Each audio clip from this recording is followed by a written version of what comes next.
The conflict resolution multicultural expert fails in seminar. This report is just in from an anonymous seminar participant whistleblower. The seminar participants work for various governmental and international organizations that are intolerant of criticism, especially from their employees. They are all middle or high-level career management professionals. None wanted to risk his job. Therefore, let me pass on her story.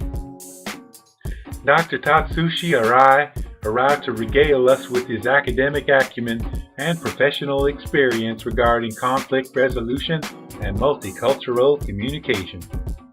We all work in foreign countries, like crisis zones, failed states, competing states, and natural disasters. We actually perform the work in crisis conditions in countries all over the world. It is not a mere subject of study for us. What we encountered was a patriarchal bully who routinely insulted women participants with his arrogant, sexist dismissal of their contributions. He routinely interrupted male participants in a similar fashion of superiority, but not quite as sexist. The difference was obvious and palpable. He particularly seemed to have a problem sharing the workshop with the participants by defending an authoritarian posture, perhaps because he was Japanese and male and in charge. Many of us were angry about his behavior and mistreatment of us. We were shocked in particular because of the workshop topic. Since it was the first day of the workshop, one colleague suggested that it might be an act to prove a topic-relevant point, since some professors enjoy such tactics. In fact, she is such a professor who employs such techniques. We gave him a chance on the following day to tell us that the joke was over, that he clearly demonstrated to us how his behavior and perception can negatively charge an otherwise non-competitive and non-threatening professional situation. We would have been upset at the manipulation, but it would have proved the seminar topic's importance.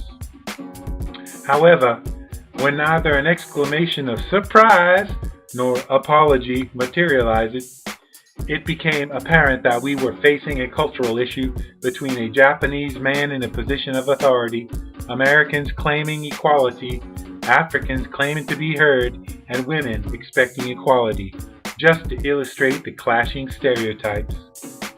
None of us could risk our jobs criticizing such an impostor openly. We chose an individual to report our dismay and dissatisfaction, accompanied with a demand for a demeanor change. She was obviously censured and has since encountered problems with her employer because of her criticism. Lesson learned. We remained silent and finished the workshop. Arai displayed his ignorance, insensitivity, and inability to ply his trade with a non-official capacity as a conflict resolution consultant. He forgot that he was in a classic situation where multicultural skills were important. The seminar organizers failed to correct the situation and punished criticism with ostracism. Our organizations wasted their money sending us to this offensive workshop, and I felt voiceless, powerless, and unrecognized.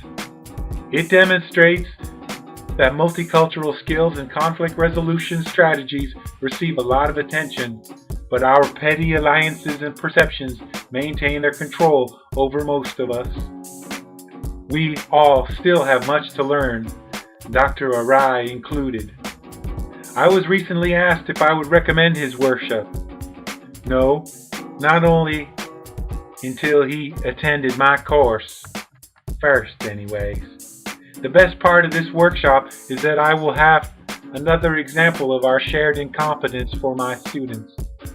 Cultural communication and conflict resolution, indeed.